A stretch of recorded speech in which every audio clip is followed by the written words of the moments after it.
김영훈의 두뇌 교육을 시작하겠습니다. 오늘의 주제는 목표 설정의 중요성입니다. 부모는 아이가 공부를 시킬 때 일정한 계획을 해야 합니다. 아이가 공부를 하기 싫어하기 때문에 게을러지는 것이므로 부모는 처음에는 적은 양부터 해보라고 요구하고 그것을 잘 마치면 칭찬 스티커나 포인트를 주세요.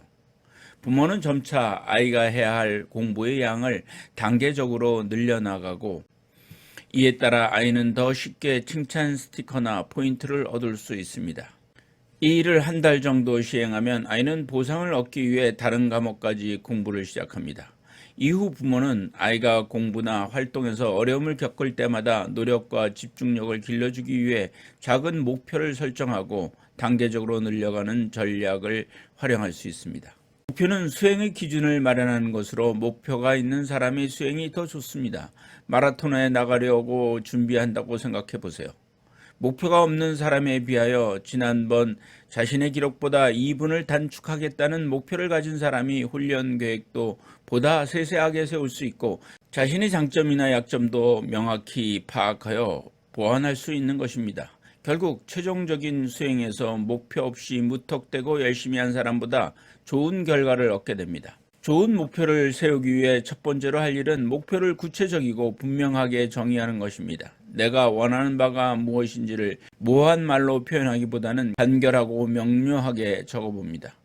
독서 많이 하기보다는 하루에 독서 30분 하기라고 하는 것이 보다 명확하고 구체적인 목표가 됩니다. 목표는 측정이 가능하도록 기술합니다. 하루에 독서 30분 하기라는 목표는 하루라는 제한된 시간 동안 30분이라는 분량을 구체적으로 명시함으로써 실제로 그 분량의 독서를 했는지 아니면 20분을 독서했는지를 잴 수 있습니다. 목표는 행동적 언어로 기술해야 합니다. 공부를 열심히 한다가 아니라 하루에 수학 문제지 한두 장씩 푼다.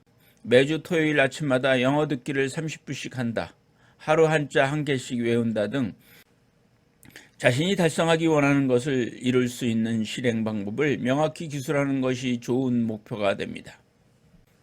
또한 목표는 현실적이어야 합니다. 예를 들어 지난번 받아쓰기에서 평균 40점을 받았던 아이가 이번 받아쓰기에서 90점 이상 받겠다는 목표를 세우는 것은 실현되기가 어렵습니다. 현재 자신의 점수 기준으로 해서 자신이 1개월간 계획을 잘 세우고 노력을 해서 얻을 수 있는 점수가 몇 점까지인지를 생각해보고 그 점수를 얻기 위해 얼마만큼의 노력을 어떻게 할 것인지 판단을 해야 합니다. 목표는 목표가 달성되었는지 여부를 평가할 수 있도록 시간, 기한을 정하고 세워야 합니다. 하루 30분 독서하기를 목표로 정했다면 이것을 언제까지 달성할 것인지를 분명히 해야 이에 따른 실천 계획을 세울 수 있고 목표에 부합하여 세운 계획을 잘 따를 때 실제로 목표를 달성할 확률이 높습니다. 즉 목표는 구체적이고 측정 가능한 행동 중심의 언어로 기술되었을 때 현실적으로 일정 시간 내에 달성할 수 있는 기준을 설정하였을 때 성공적으로 달성하기가 쉽습니다. 첫 번째 질문입니다. 양육 지침입니다. 첫째, 목표를 정하고 시작하세요. 예를 들어 불평하지 않고 숙제를 시작합니다. 부모의 지시 없이도 숙제를 제 시간에 마칩니다.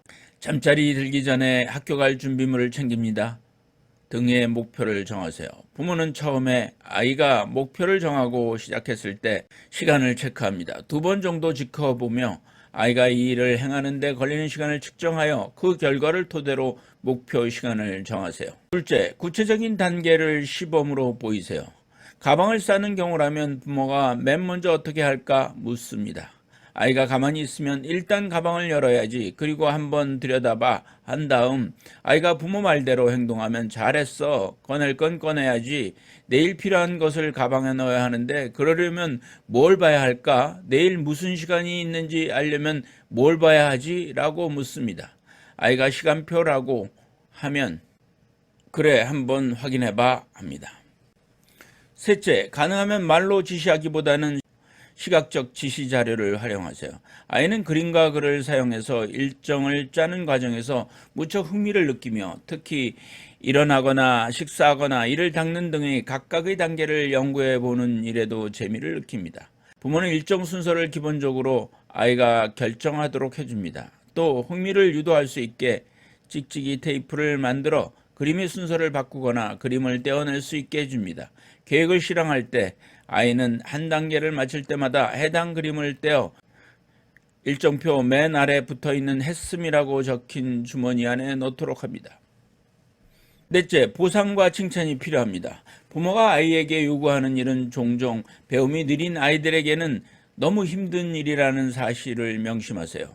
아이가 느끼는 부담은 큰 반면 보상은 보잘것없다면 아이들은 그 일을 하지 않으려고 안간 힘을 쓸 것입니다. 칭찬은 효과적입니다.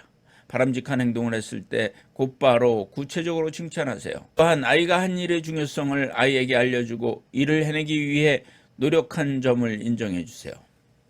다섯째, 필요하면 타협을 하세요.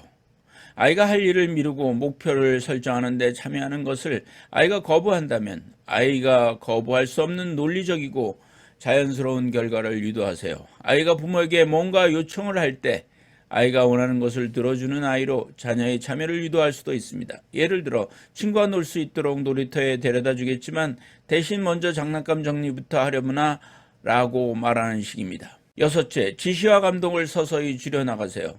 처음에는 숙제하는 일을 도와주고 숙제를 모두 마칠 동안 부모가 가르쳐준 방법으로 하라고 지시하세요. 지시를 따라 전체 과정을 제대로 하는지 관찰하고 숙제를 완료했을 때 체크하라고 지시하세요. 이것이 잘 이루어지면 숙제를 하라고 일러주되 완료했을 때 체크하라는 지시를 하지 마세요.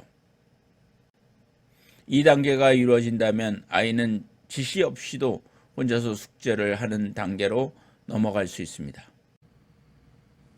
가톨릭대학교 의정부 성모병원 소아청소년과 김영은 교수였습니다.